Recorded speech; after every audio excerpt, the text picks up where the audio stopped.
Chapter 6. The Mighty CAR T-Cell, a breakthrough cure for leukemia. Instead of fighting cancer from the outside, we are increasingly turning in. Ilana Yurkovitz, Stanford University oncologist. Of all the diseases one would love to avoid, with the possible exception of Alzheimer's, the C word is probably the one feared most. Cancer. The war against it has been waged for decades with only minor progress. Did you know that all of us throughout our lives are accumulating mutations leading to precancerous cells? As we are exposed to factors such as toxins, sun exposure, secondhand smoke, and unhealthy diets, precancerous mutations accumulate in our cells. When we're healthy and young, our immune systems destroy these cells and their damaged DNA before any harm is done.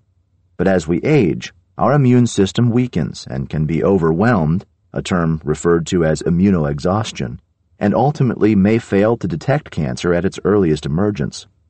That's when these precancerous cells keep growing and dividing until they become full-fledged malignancies. That's when the real problem starts. I've already shared with you that cancer was my deepest fear when I was a kid. Then, later in life, I faced it multiple times, once with my girlfriend's mother, 3 other times with other people dear to me. One was a valued member of my road team, another was a business partner, a third was the wife of the longtime president of my education company. In each case, I watched them waste away, slowly but surely, and most of all, painfully.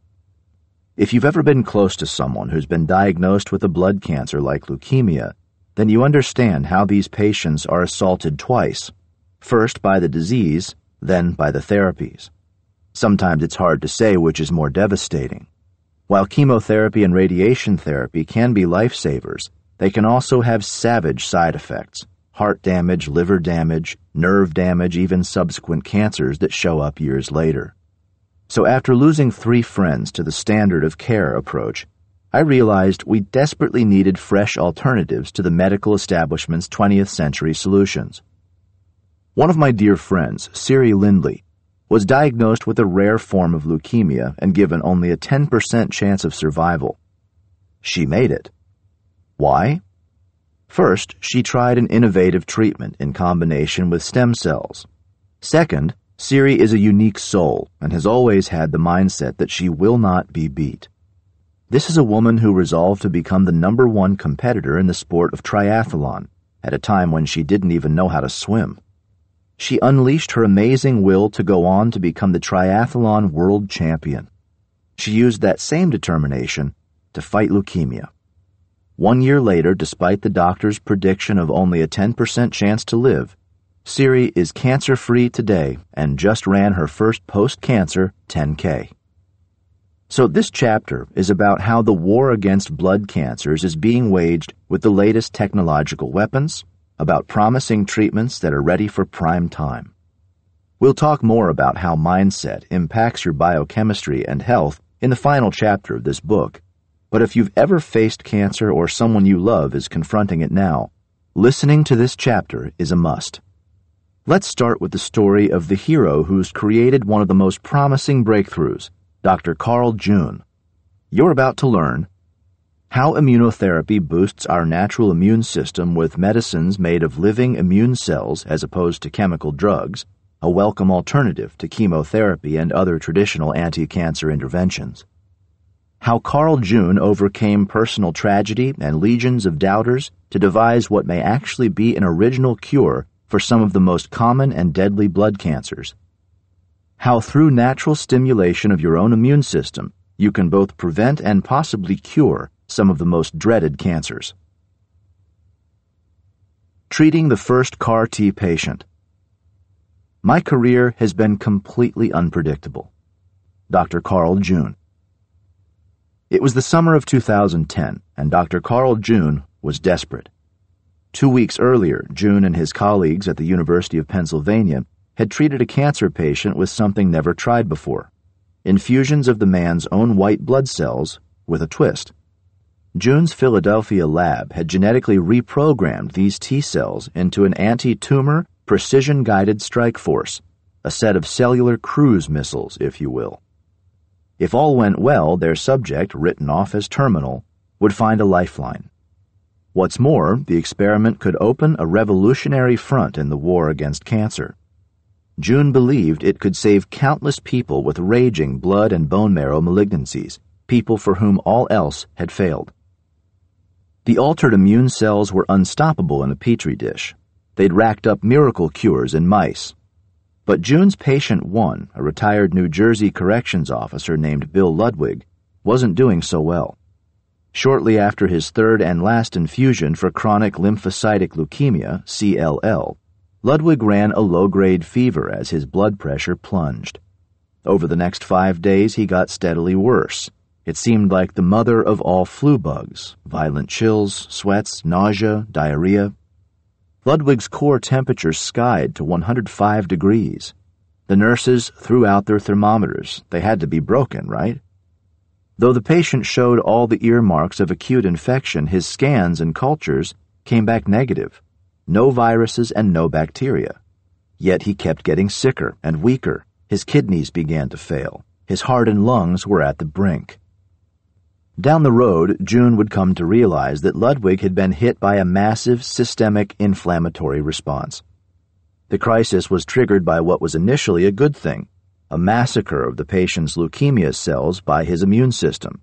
As immune T cells enter mortal combat, they flood the body with inflammatory chemicals called cytokines. The collateral damage was proof that Ludwig's treatment was working, a feature, not a bug. This on-target side effect now has a name: cytokine release syndrome. In severe cases, like Ludwig's, it's called a cytokine storm, a potentially lethal condition that became all too well known in the COVID-19 pandemic. But at the time, June admits his team didn't even know what that was. Ludwig had long thought his cancer would eventually kill him. Now it looked like June's trial might beat it to the punch. The crisis came to a head late one evening after the patient's wife, Darla, had gone home. "You need to come back," a doctor solemnly told her over the phone. "Bill will not see sunrise." It's only a matter of time before cell-based therapy replaces high-dose chemotherapy as the front-line treatment for virtually all blood cancers. Carl June. In medical science, as in any walk of life, there are precious few truly new ideas under the sun. But CAR T-cell therapy is completely original. It's an audacious hybrid of gene therapy, where scientists edit a cell's DNA to remove a defect or insert a helpful gene, and immunotherapy, which heals by boosting a patient's own natural defenses, the intricate immune system that protects us against disease. CAR T-cells are the ultimate in personalized medicine. They're a living drug crafted from the patient's own tissues and arguably the most complex cancer treatment yet invented. And here's one sure thing: the therapy wouldn't be nearly as advanced as it is today without Carl June's intrepid commitment and maverick ingenuity. June is the type of scientist who gets emotionally involved with his patients. But when it came to Bill Ludwig, he had a lot more riding than the fate of a 65-year-old subject. Today we know Carl June as a cellular medicine rock star, one of Time magazine's 100 most influential people in the world. But it wasn't so long ago when immunotherapy was the red-headed stepchild of cancer science. Like Dr. Michelle Sadelain at Memorial Sloan Kettering and other CAR T-cell pioneers, June was mostly dismissed by the medical establishment and ignored by the private sector. He was forced to rely on small non-profits for funding. In the wake of the stock market bloodbath of 2008, those foundations had yet to recover from the vicious hit to their endowments. They cut back. The well was running dry. The field was still reeling from the death of Jesse Gelsinger a decade earlier in a trial at another Penn lab. A vigorous 18-year-old high school graduate with a rare genetic metabolic disease. Gelsinger had been declared brain dead 4 days after a gene transfer treatment. The FDA flagged irregularities, and the government and university paid a settlement of more than $1 million. The Washington Post called it the latest in a series of setbacks for a promising approach that has so far failed to deliver its first cure. The trial had nothing to do with CAR T-cells. but it impeded bedside science and genetic engineering for a long, long time. In 2009, June and his colleagues published preclinical data on lab mice that demonstrated the promise of CAR T-cell cancer therapy. The FDA gave its blessing to test it on human patients, but clinical trials are expensive. The National Cancer Institute, a division of the National Institutes of Health, turned down 3 requests for funding. They considered CAR Ts a hopeless quest, a pipe dream. They said, "Cancer immunotherapy hasn't worked in 100 years, June recalled, which was true. In 1891, a New York surgeon named William Coley injected an inoperable cancer patient with Streptococcus bacteria in an attempt to rev up the man's immune system and shrink his tumor. The method worked the first time out, but not on other patients. Over time, the immune approach to cancer gave way to chemotherapy and high-beam radiation therapy. After the Jesse Gelsinger tragedy, the whole idea made investors skittish. No one from Big Pharma would take this on, June said. They said it was nothing you could ever get commercialized.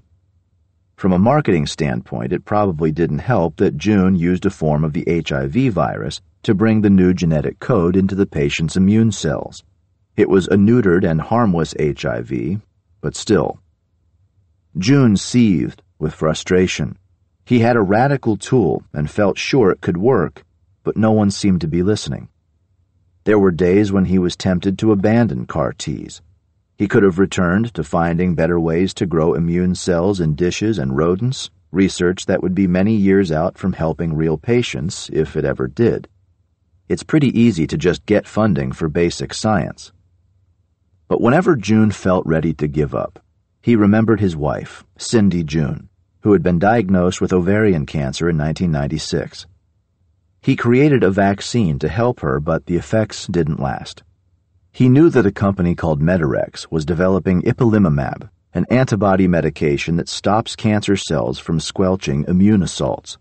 It was an early version of the immune checkpoint blockade therapy invented by Nobel laureate Jim Allison, as we'll explore in Chapter 19, How to Win the War on Cancer. June tried unsuccessfully to have the medicine made available for Cindy for compassionate use, a last-ditch program for therapies not yet approved by the FDA. Cindy died in 2001 at age 46, leaving behind her husband and 3 children.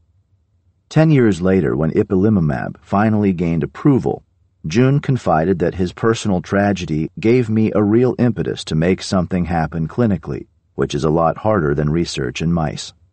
And so, he kept on pushing to find a way to mobilize living immune cells against cancer. For June, this was personal. By the time Bill Ludwig showed up at Professor June's door, his lab was running on fumes. The year before, June had laid off most of his team, a low point in a distinguished career. He was down to his last $1 million from the Alliance for Cancer Gene Therapy, a small philanthropy. He'd planned his human trial for 14 subjects but could afford only 3, just 3 chances to show the world that his guided missile cells could work. Now patient 1 was on the ropes. If the worst came to pass, the trial might have to be shut down. June knew he might not ever get another shot. His life's work hung by a thread that seemed to be fraying with each fractional spike in Ludwig's galloping fever. But if June was desperate, he had company, because cancer patient Bill Ludwig knew that the scientist's unproven cell-based therapy was his last best hope. It could work or it could not work, but that's the only thing I had left. Bill Ludwig. CLL is the most common leukemia in adults. It discombobulates the body's B cells, the white blood cells that make antibodies, to trap foreign substances and mark them for destruction. Once they're colonized by cancer, these cellular security guards start slacking off on the job. Worse yet, rogue B cells multiply out of control. They infiltrate the bloodstream and bone marrow, crowding out red blood cells, healthy white cells, and the platelets we need for our blood to clot. When leukemia goes unchecked, patients can die of internal bleeding or rampant infections. Chemotherapy usually does the trick with CLL. The 5-year survival rate exceeds 80%.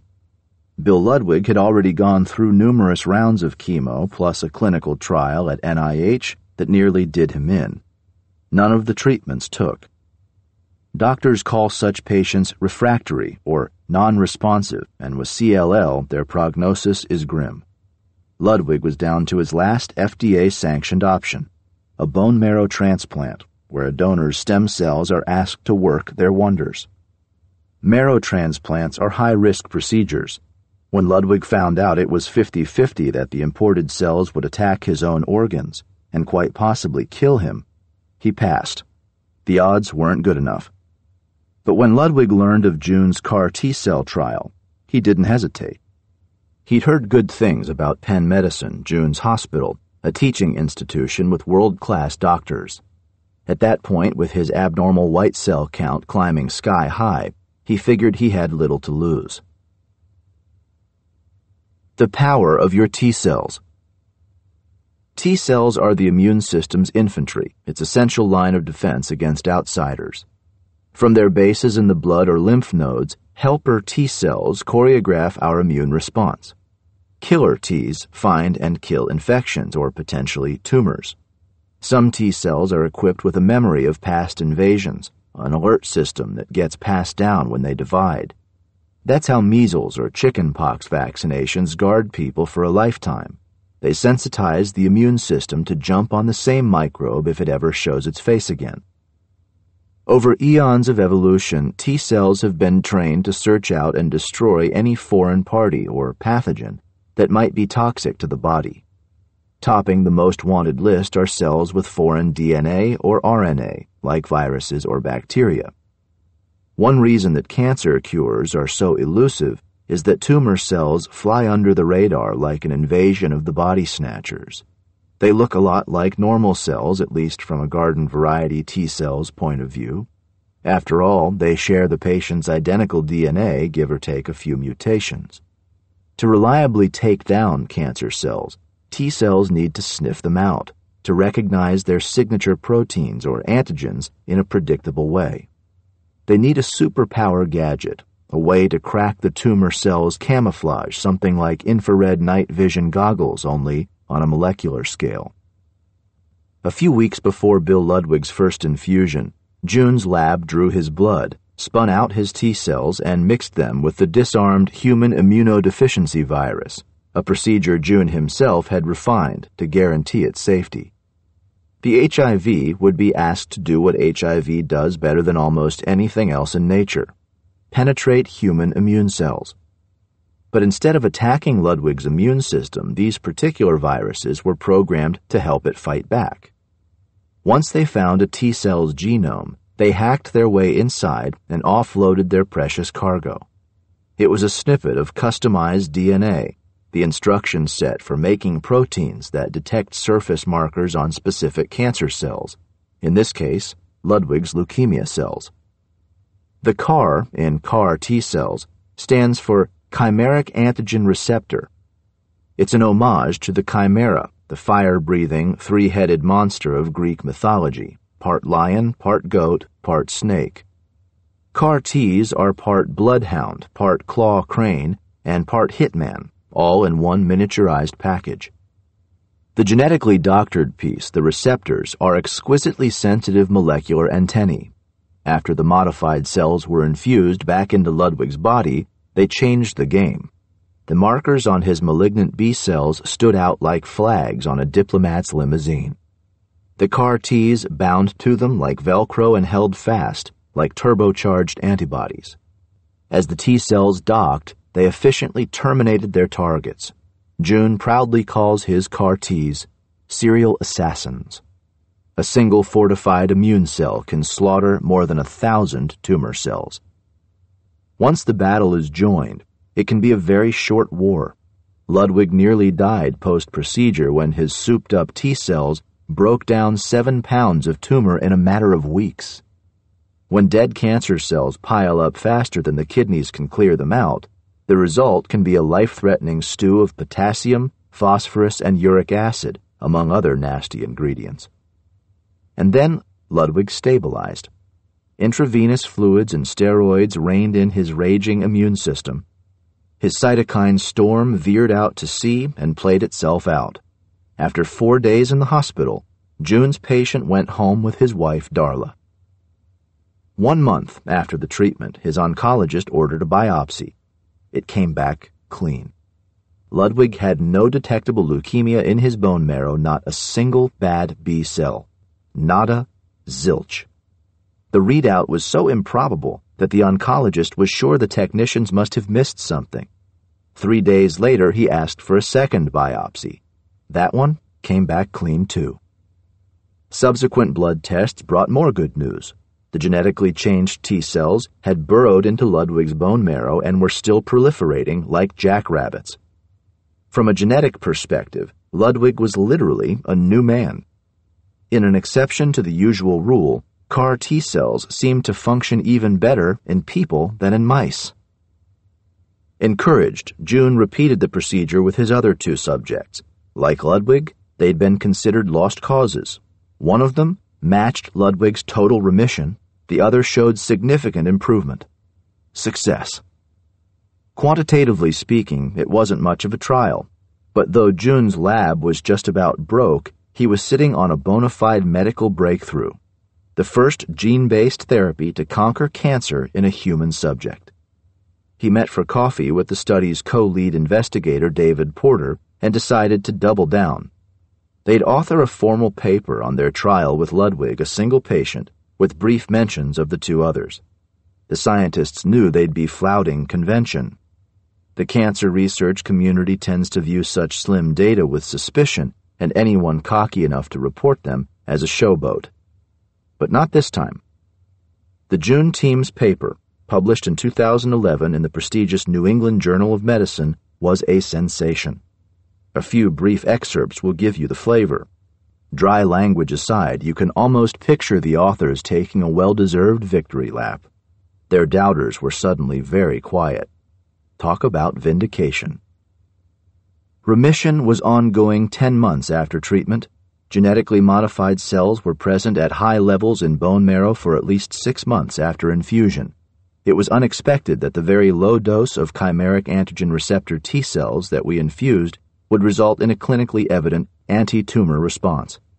Unlike antibody-mediated therapy, chimeric antigen receptor modified T cells have the potential to replicate in vivo inside the body, and long-term persistence could lead to sustained tumor control. The CAR T cells' persistence, their capacity to live on indefinitely, was something not even June dared dream possible. According to the trial's consent form, the modified cells were expected to last 6 weeks at best.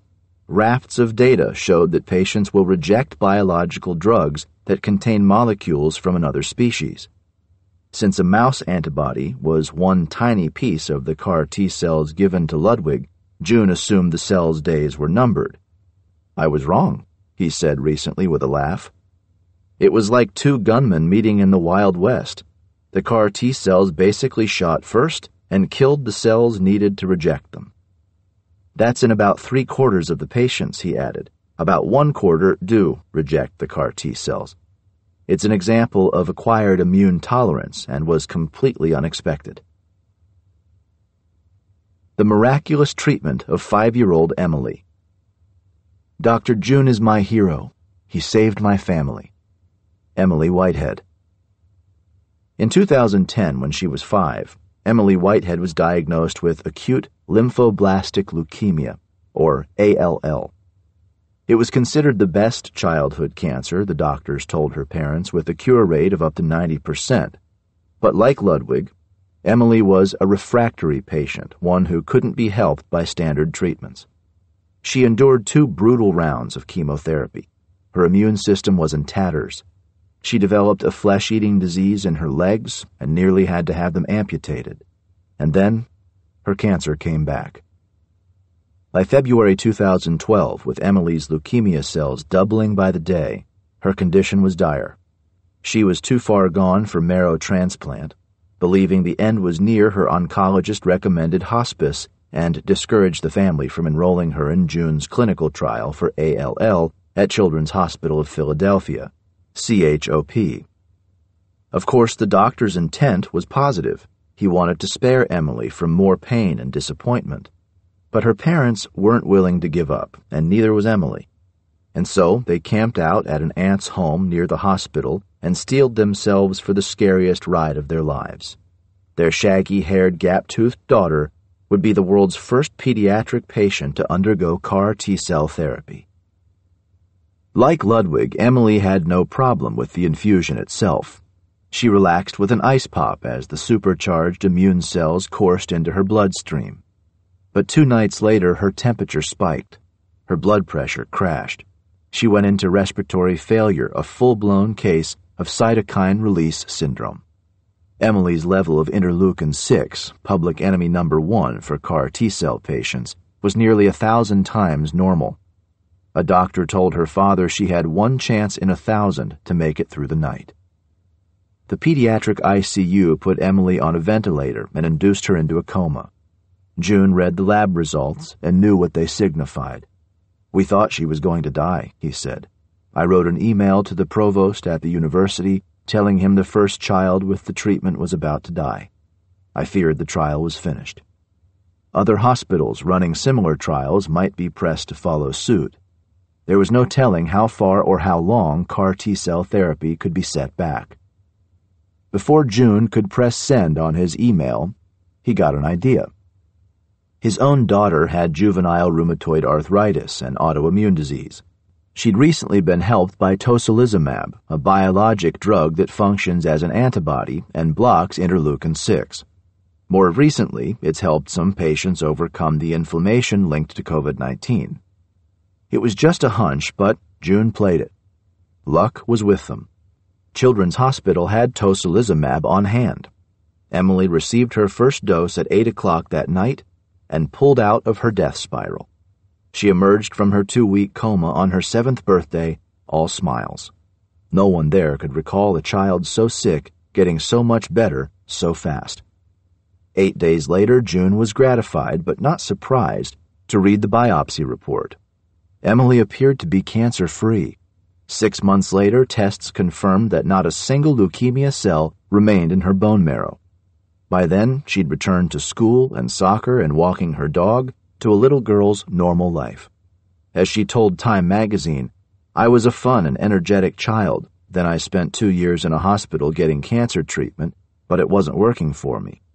Dr. June saved my life and had a huge impact on my family. Without him, I wouldn't be here today writing this, and my parents and I wouldn't be helping other kids beat cancer."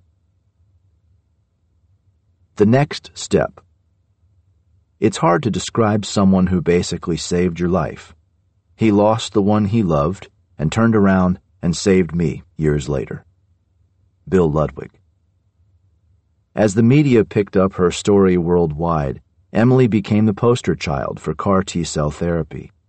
June's bombshell paper had already drawn the attention of Novartis, the Swiss-based pharmaceutical giant.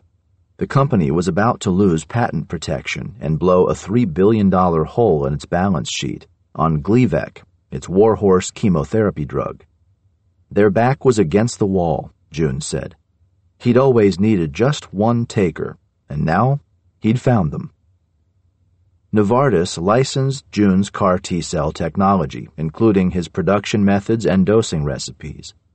In 2014, to fast-track development, the FDA designated CAR Ts as a breakthrough therapy. In 2015, working with June's researchers and CHOP, Novartis launched Eliana, a Phase 2 trial with 79 children and young adults with acute lymphoblastic leukemia. The average subject arrived with a total of 3 failed chemotherapies or bone marrow transplants. It was a group with historically dismal outcomes. 2 years later, the results were in. 83% of the subjects showed complete remission. Early, deep, and durable remission, said Dr. Stefan Grupp, director of CHOP's Cancer Immunotherapy Frontier program. "We've never seen anything like this before, and I believe this therapy may become the new standard of care for this patient population." The FDA agreed. On August 30, 2017, after a unanimous vote by an exuberant advisory committee, potentially paradigm-shifting, the agency gave its green light to June's modified T cells for ALL, its first approval ever for a cell-based gene transfer therapy.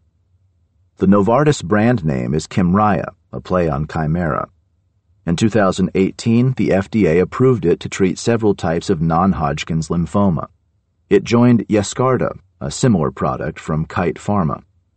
Based on some promising trials, it may not be long before CLL, the leukemia that launched June's pivotal pilot study, gets added to the list. Altogether, approved CAR T-cell therapies can be found today in more than 100 hospitals in the United States. As we go to press, Bill Ludwig is 75 years old, absorbed in his travel and hobbies, doting on a young granddaughter he might never have known. Emily Whitehead is 16 and recently ran her first 5K to raise more than $5,000 for the fight against childhood cancer. She has a mild case of asthma, a souvenir of her near-death experience, but refuses to let it slow her down. I liked seeing the finish line, and I sprinted across it. Since Emily blazed the trail with CAR T-cells, more than 500 children in 11 countries have been treated, the huge majority successfully. Nearly a decade out from their pivotal trials, both Emily and Bill had CAR T-cells patrolling their bloodstream, on the watch for treacherous B-cells, ready to deploy at any time, a living vaccine. Since CAR Ts also kill healthy B-cells, patients get regular infusions of immunoglobulin, a serum of pooled antibodies to keep their immune system up to snuff. Malignancies are unpredictable beasts, and most doctors avoid the word cure. They hedge their bets with terms like disease-free survival or cancer-free. But of the young people who made it through the Novartis Eliana trial, June believes that most of them are probably cured. Carl June is our cancer science hero because he persevered. No matter how bleak the circumstances, he never lost his conviction or sense of urgency. He fought back against setbacks in the lab and the clinic, some of them frankly terrifying. He fought back against a risk-averse cancer industrial complex. For many years, he was a lonely voice in the immunotherapy wilderness, but he kept the faith. His daring pursuit has given hope to untold thousands of cancer patients, to people who'd had nowhere else to turn. In the spring of 2018, when I attended the Vatican's Unite to Cure conference, the night got really emotional when rock icon Peter Gabriel dedicated his performance to the people helping his 47-year-old wife, Maeve, fight off an aggressive form of non-Hodgkin's lymphoma. It was the first time he'd spoken publicly about Maeve's illness, the melon-sized tumors, the failed chemotherapy, and how CAR T-cells had made her remarkably well again. There weren't many dry eyes in the house when he thanked the assembled scientists for saving the woman I love. Peter also spoke to the need to make this life-saving treatment available to people of ordinary means. Individualized cellular medicine is expensive, even when it's one and done. The rack rate for Kymriah is $475,000, roughly the cost of a kidney transplant. The good news? In 2019, 2 years after the FDA's approval, Medicare unveiled a coverage plan for CAR T-cell therapy. Some private insurers are also on board. June predicts that it's only a matter of time before cell-based therapy replaces high-dose chemotherapy as the frontline treatment for virtually all blood cancers. And as Karen Jacobson, director of the cell therapy program at Dana-Farber Cancer Institute, says, none of this could have happened without the wisdom, creativity, and vision of Dr. June. I'm not here to tell you that CAR T-cell therapy is a can't-miss panacea. The risks are no joke. A handful of patients have died from cerebral edema, a swelling of the brain. More common are off-target neurological side effects from headache and confusion to delirium and seizures, usually temporary but, in some cases, long-term issues. Though the treatment has shown dramatic success against Emily Whitehead's pediatric leukemia, not every subject thrives. For patients undergoing CAR T-cell therapy, like any other cancer therapy, the elephant in the room is the potential for relapse. According to research data, while a healthy majority of responsive patients with Emily's type of leukemia stay symptom-free for years, cancer can find its way back in 1 of 3 cases or more. Why does this happen? One theory is that tumor cells may grow resistant to CAR-Ts by shedding their surface marker molecules. Like cockroaches, cancers excel in adapting to survive. Without markers to target, the engineered T cells flow aimlessly through the blood, as good as blind to malignant B cells. Another possibility is that some patients lack enough memory T cells, the ones that prime the immune system to call out the rogue Bs. Novartis offers a full refund for patients showing no response after 1 month. While CAR T cells are overwhelmingly effective against liquid cancers like leukemias, they've yet to prove to be of much help against solid tumors, which account for 90% of U.S. cancer deaths, cancers of the lung, breast, colon, and prostate, among other organs. The T cells' targets are less accessible in solid tumors because they're stashed inside the problem cells. Even when the CAR-Ts get there, they're facing a hostile low-oxygen, high-acid environment that can weaken or kill them before they can do their job. For those solid tumor cancers, there are new breakthrough therapies we'll be sharing with you in Chapter 19, How to Win the War on Cancer, that are up to the challenge. Carl June is undaunted. He and other scientists are testing CAR-Ts in bone cancer, melanoma, sarcoma, and glioblastoma. At the moment, there are more than 600 ongoing clinical trials on CAR-T cells, all of them spiritual descendants of June's first high-wire experiments. The work promises to advance rapidly, June believes, and CAR-Ts may be only the beginning. T cells are just one part of the immune system, he says. We'll see engineered natural killer cells, dendritic cells, stem cells. For immuno-oncology, June says, we're at the end of the beginning. We finally have the tool set to talk about curing cancer. I hope this story of the power of CAR T cells is logged deep inside your brain. If someone you love ever encounters leukemia, you can return to this chapter as well as to Chapter 19 for some additional resources to consider. It could save someone's life. Now let's turn to discover something that might sound like science fiction, but has already been used to treat more than 5,000 people suffering from Parkinson's and essential tremors. Incisionless brain surgery and harnessing the power of focused ultrasound.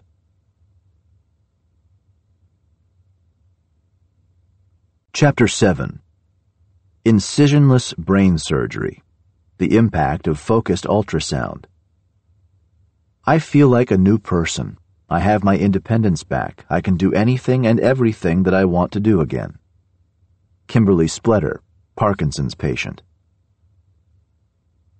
In this chapter, you're going to learn about a breakthrough tool for incisionless brain surgery. It sounds like science fiction, but in this chapter, we'll share with you how more than 5,000 Parkinson's and essential tremor patients around the world have found significant relief with Incytek's focused ultrasound therapy. How this non-toxic therapy is FDA approved for treating prostate tissue, a way to destroy uterine fibroids, a source of pain and heavy menstrual bleeding for millions of women without harming adjacent organs, proven pain relief in cases of metastatic bone cancer where radiation is not an option. By destroying nerve tissue on the bone's outer layer, it can ease patients' suffering and reduce the need for brain-fogging medications. FDA trials are underway to use a similar approach to deliver to the brain chemotherapies and new cutting-edge medicines that would otherwise be blocked by an evolutionary brain barrier. If the studies pan out, doctors will have a new tool to fight lethal brain cancers, depression, and even the white whale of central nervous system diseases, Alzheimer's. A promising preliminary trial to calm down a structure in the brain linked to anxiety and addiction. One goal is to stop opioid overdoses, which killed nearly 70,000 people in the U.S. in 2020. A proven treatment for Parkinson's.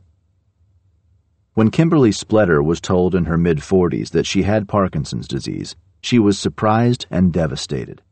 She'd seen older Parkinson's patients who could no longer walk, so I thought I was going to lose all my mobility. Then her fears came to pass. Over the course of a few years, Kimberly lost the ability to run, to bike, to hike. Her toes curled spasmodically. Her left leg bounced as though it had a mind of its own. When she'd try to cross her legs to make it stop, her left leg would hyperextend and lock. The pain was intense. Kimberly was taking 15 or more pills a day and just kept getting worse. Having always been an active and athletic person, she now struggled to dress herself. She hit a low point at a wedding when my dad came up and asked me to dance with him, and I couldn't get out of the chair because my back and my foot were cramping so bad. That's every little girl's dream, to have that dance with her dad, and I couldn't do it. Kimberly was beginning to live her worst nightmare, to be bound to a wheelchair. The situation looked grim, until she learned about a new, non-invasive frontier for treating disorders of the brain. According to the Parkinson's Foundation, nearly 1 million people are living with Parkinson's in the U.S. alone, and 60,000 more are diagnosed each year. It's a brutal brain disease that primarily attacks the motor system. Telltale signs include rigidity, agonizingly slow movement, and, in at least 1 of 4 patients, uncontrollable shakes and tremors. Parkinson's is caused by the loss of neurons that manufacture dopamine, a natural chemical messenger that controls our muscles' movements. Dopamine also helps to regulate our sleep patterns, our recall, our appetite, and our mood and self-control. Suffice it to say that when we don't make enough of it, we're up against a really difficult and complex problem. There has been no cure for Parkinson's, and treatment options have been limited. The frontline therapy, levodopa, won FDA approval back in 1970, which tells you all you need to know about the lack of medical progress over the last half a century. The researchers we've spoken to say that levodopa is a flawed drug at best and often causes shakes and abnormal movements of its own. And if that wasn't discouraging enough, its anti-tremor benefits tend to fade over time. For as many as half of Parkinson's patients, it doesn't really work at all. Until very recently, the only established alternative was deep brain stimulation, which might not sound so bad until you find out how you get stimulated. Surgeons drill a hole into your skull to implant an electrode, which connects to a pacemaker-like generator implanted in your chest. Complications range from infections to brain bleeds. Let's just say that open brain surgery isn't for everybody. Like a lot of people, Kimberly was waiting for something that could help her without such scary side effects. Finally, she found it. Focused ultrasound, or high-energy sound waves precision-guided by MRIs. She enrolled in a clinical trial to evaluate the technology for treating Parkinson's motor symptoms.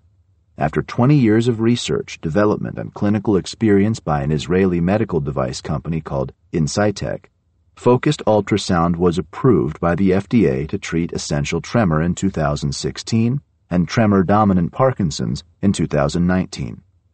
It has alleviated these symptoms for the great majority of patients with no incisions, no general anesthesia, next to no risk of infection, and minimal pain. Surgeons are laying aside their scalpels for a keyboard and a mouse. Results are instantaneous. Patients return home, usually the same day, without ever seeing the inside of an operating room. They regain the ability to text on their phones and to cut up their food, or go back to painting portraits or playing the guitar. They're reclaiming their lives with a single 2 to 3 hour outpatient procedure. If their stunning success with Parkinson's was all the Insightec team had to show for themselves, they'd have earned their spot in this book and then some. What is the bottom line? If Insightec can sustain its recent winning streak, millions of hopeless cases will be hopeless no longer. Getting to the source with precision ultrasound. Focused ultrasound is really a revolutionary technology that allows us to perform functional neurosurgery without any of the risk of implanted electrodes or hardware. Dr. Reese Cosgrove, focused ultrasound pioneer and director of epilepsy and functional neurosurgery, Brigham and Women's Hospital, Boston. A few days before Kimberly's treatment, a CT scan was performed to measure the thickness and density of her skull and to confirm that she was suitable for focused ultrasound. On procedure day, when she arrived in a wheelchair at the University of Maryland Medical Center, Her head was shaved. With existing technology, hair can dilute or deflect the sound waves. Insightec is already working on a new approach that will not require shaving the head. Then she was fitted with a $1 million halo-shaped ultrasound helmet. After sliding the patient into an MRI scanner, the surgeon applied the first of a series of sonications, or what Kimberly called zaps, more than 1,000 sound waves that converged on a spot deep in the center of her brain. It's the same basic technology used for imaging in pregnancies, but far more focused and powerful. Think of a magnifying glass that concentrates energy from the sun to ignite a campfire, except with beams of acoustic energy subbing in for sunlight. Insightec's device aimed the sound waves at a malfunctioning piece of Kimberly's thalamus, a part of the brain that governs motor control. As the surgeon gradually intensified the ultrasound, the noisy tissue was heated to around 130 degrees Fahrenheit. That's the minimum temperature required to disrupt the circuits that cause the involuntary movements and shaking. Scientists isolated the source of Parkinson's-related tremor 2 or 3 decades ago. We've always known that was the problem, says Dr. Arjun Desai, MD, Insightec's Chief Strategic Innovation Officer.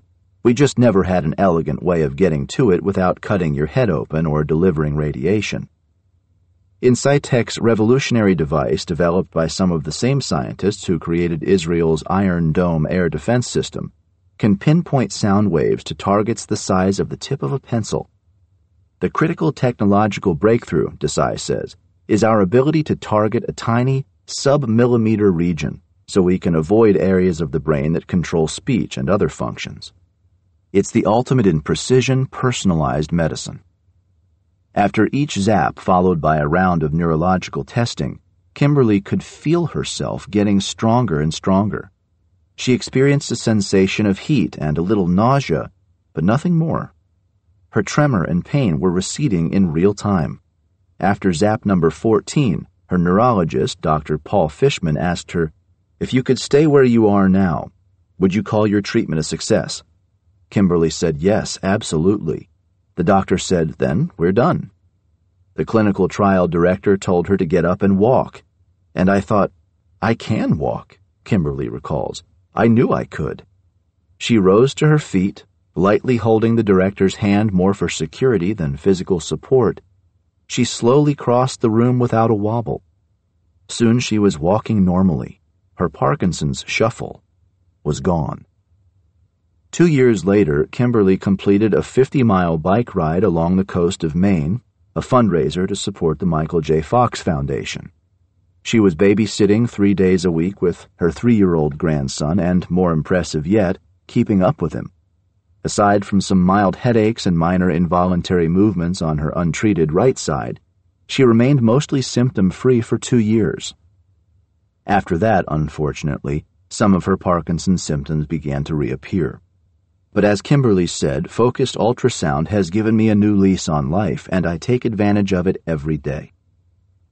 In a clinical trial, patients showed on average a 62% improvement in their tremor score 3 months after the procedure. Treatment-related side effects were mostly mild and temporary. The most common was numbness and tingling.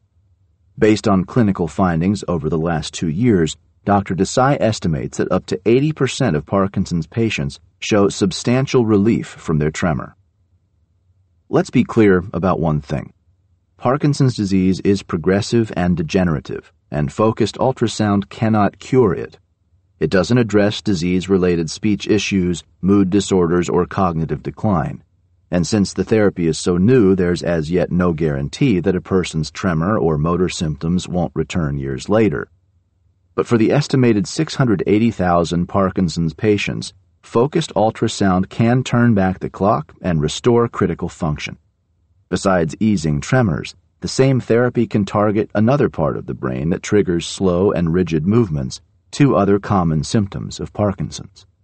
Doctors are already using it commercially in Japan, according to Dr. Desai. The potential impact is monumental. Treating essential tremors. Around 20 years ago, Carl Wideman, a retired Florida engineer and world-class senior competitive swimmer who had held 3 world records in his age class, started having trouble filling out his checks. His clear handwriting turned squiggly. Then he noticed his hand shaking when he poured his morning cup of coffee.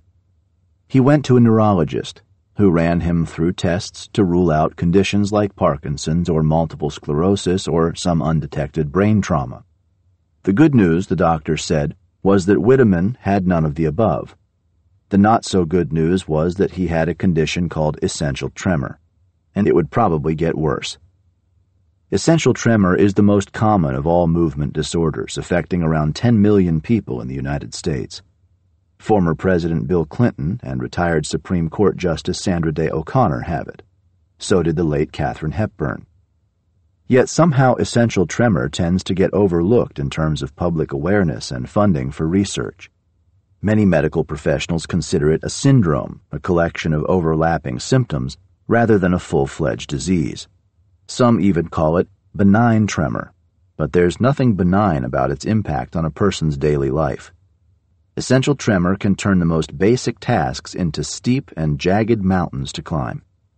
Though it's most common and typically most severe in older people, it strikes young people and those in middle age as well. It can derail careers and make people embarrassed, isolated, and depressed.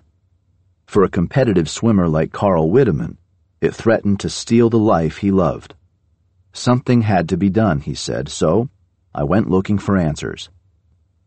For a while, Carl kept his shaking at bay with a prescription drug called Primidone, an anti-seizure medication that wouldn't interfere with his intensive swim training. But then the Primidone reacted with another medication and had to be discontinued. The tremor got worse. Simple activities Carl once took for granted, buttoning his shirt, tying his shoelaces, became daily frustrations. A bowl of soup was a non-starter. When deep brain stimulation came on the scene, Carl checked it out. When he found out about the drilling, he said thanks, but no thanks. He'd hold out for something less invasive. Then came the sad day when Carl quit competitive swimming. He worried that he'd fall from the starting blocks before the race began. His future looked bleak. After focused ultrasound gained FDA approval for treating essential tremor in 2016, Carl connected with Dr. Travis Tierney, a neurosurgeon then working at the Sperling Medical Group in Delray Beach, Florida. It's one of 36 U.S. medical centers, including the Mayo Clinic, Stanford, and Penn Medicine, that collaborate with Insightec in delivering this extraordinary innovation. Like Kimberly, Carl underwent a series of MRI-guided sound wave zaps to burn away a small part of his thalamus. It's a very delicate dance the surgeon is doing, he said. He's going after a spot in your brain that's about the size of a pea, without having to physically go into your skull. After each sonication, Carl was asked to trace a spiral on a pad of paper. Over the course of 3 hours, his drawing improved from irregular spikes to a smooth, flowing curve. Within seconds after the treatment concluded, he was able to legibly write his name for the first time in 15 years. Today, Carl is back in the pool, training all out to set new world records for the breaststroke in the 80 to 84 age group. He can button his shirt without a second thought, pour a glass of wine without spilling a drop. Friends who witnessed his old struggles are astounded.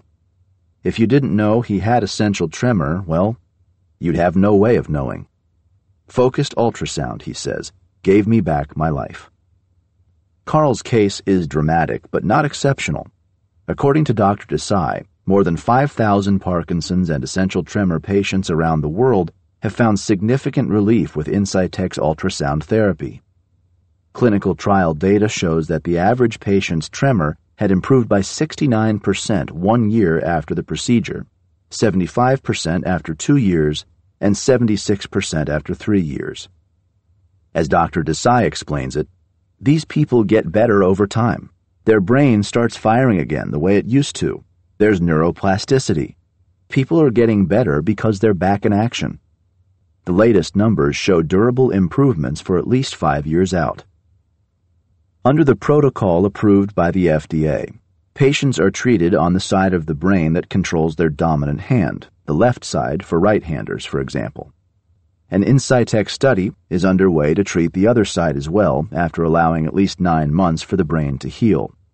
Early returns are promising. Patients are getting the same positive impact in their second go-round on the opposite side. Want some more good news? In the U.S., focused ultrasound is now covered by Medicare nationwide, along with Aetna and Blue Cross Blue Shield plans in more than 30 states. Given the therapy's proven efficacy and bang for the buck, other private insurers are expected to follow suit, which only makes sense. This technology both improves patients' quality of life and reduces the cost of their care. The power of focused ultrasound and its impact on brain cancers. We found we can safely open the blood-brain barrier. It's quick, reversible, and we don't see any major adverse effects. Dr. Nir Lipsman, director of the Hair-Quail Center for Neuromodulation, Sunnybrook Health Sciences Center in Toronto. In 2018, Paul Hudspeth, an engineer and part-time cellist in Toronto, woke up in the middle of the night with the worst headache of his life. He realized pretty quickly that Tylenol wouldn't help, and he went to the hospital. Doctors found a large tumor bleeding into the right side of his brain. After surgery, they gave Paul and his wife the terrifying news. He had glioblastoma, a hyperaggressive and incurable brain cancer. Surgery and radiation could slow it down, but it was next to impossible to remove all the cancer cells. Typical survival time ranged from 12 to 18 months after diagnosis. I just didn't see a path forward, Paul recalls. His mind was flooded with dark thoughts. Would he see his 2 children graduate? Would he live to be a grandfather? And what of all the plans he'd made with his wife, Francine? Paul knew the deck was stacked against him because of the blood-brain barrier, a dense layer of cells within the tiny blood vessels that line the brain. The barrier evolved to protect the human brain from infections in the bloodstream, which it does really well. The catch is that it also blocks both small and large molecule drugs and other medicines from doing their jobs. Supersized molecules like the new generation of monoclonal antibodies have even less of a shot to get through. With glioblastomas, the frontline standard of care is radiation plus a chemotherapy drug called temozolomide, which can slow the growth and spread of cancer cells. But under normal conditions, noted Dr. Graham Woodworth, a neurosurgeon at the University of Maryland School of Medicine, chemotherapy gets in a little, but not a lot. The drug's effectiveness is severely hampered. As a result, only 10% of glioblastoma patients hang on for 5 years. That's where the latest Insightec technology comes in. Instead of using focused ultrasound for heat, doctors pair lower-frequency sound waves with an injection that sends microscopic bubbles into the bloodstream. As the acoustic energy pulses through the patient's helmet, it makes the bubbles vibrate and bounce around. The molecular commotion pulls cells apart, creating a temporary opening in the blood-brain barrier. The breach lasts 6 to 12 hours, long enough to infuse the desired drug.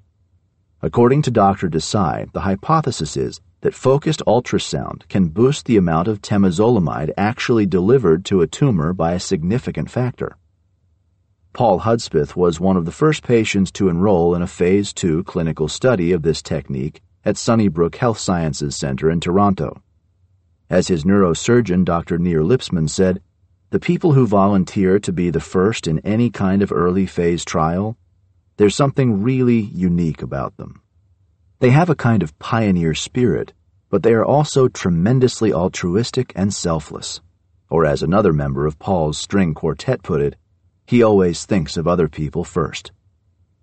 Paul came through the procedure with flying colors. He repeated the focused ultrasound process in subsequent rounds of chemotherapy. For 3 years after his initial operation, he beat the odds. His brain scans were clean, and he was back at his job, playing the cello and living his life. To help raise funds for Sunnybrook's Gary Hurwitz Brain Sciences Center, Paul spoke with other potential clinical trial participants and shared his journey. He never stopped thinking of others. Sadly, in August 2021, Paul lost his battle with glioblastoma.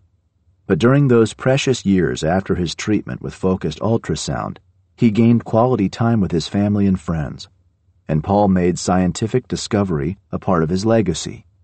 In his memory, Paul's family has asked that donations in his memory go to support focused ultrasound research for glioblastoma. Though we're still in early days with this technology, it may turn out that temozolomide and other drugs are more effective than they've been given credit for. For example, there's a monoclonal antibody called Herceptin that has proven highly effective in treating a class of primary breast cancers.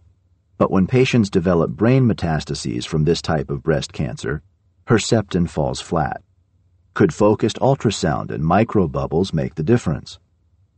Meanwhile, Insightec has collaborated with several medical centers in opening the blood-brain barrier more than 300 times in more than 100 clinical trial patients, with no major safety events. The company plans to submit this technique to the FDA to help break down the barriers to treating brain cancer, Parkinson's, and Alzheimer's disease. With Alzheimer's cases, the problem is more global than local. The target is different as well. Insightec is homing in on the hippocampus, the seat of memory. What's fascinating is that the plaque associated with dementia appears to break up and diminish wherever the blood-brain barrier is weakened, even without adding a drug to fight the disease. As you'll see in Chapter 22, Alzheimer's is the graveyard of failed drugs, and scientists have yet to agree on its root cause.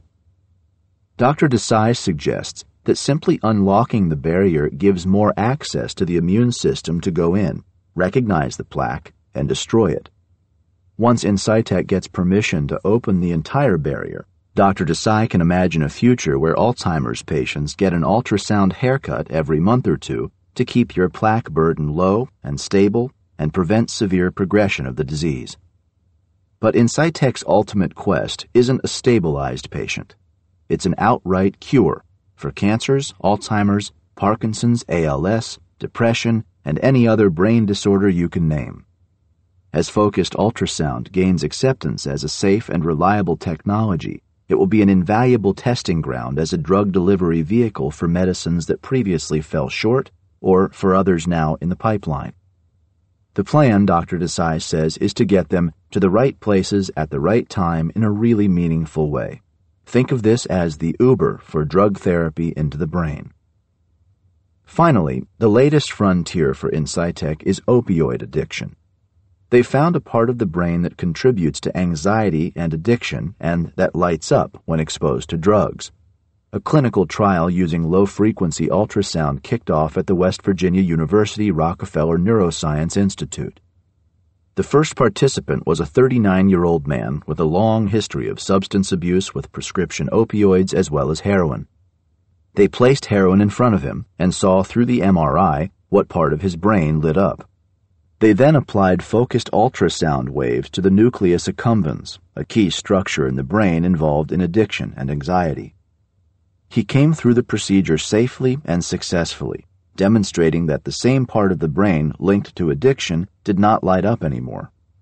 Though the evidence is still mostly anecdotal at this stage, preliminary results have been promising, which is why the WVU Rockefeller Neuroscience Institute is pursuing this study, to try and solve for one of the most challenging issues facing our society.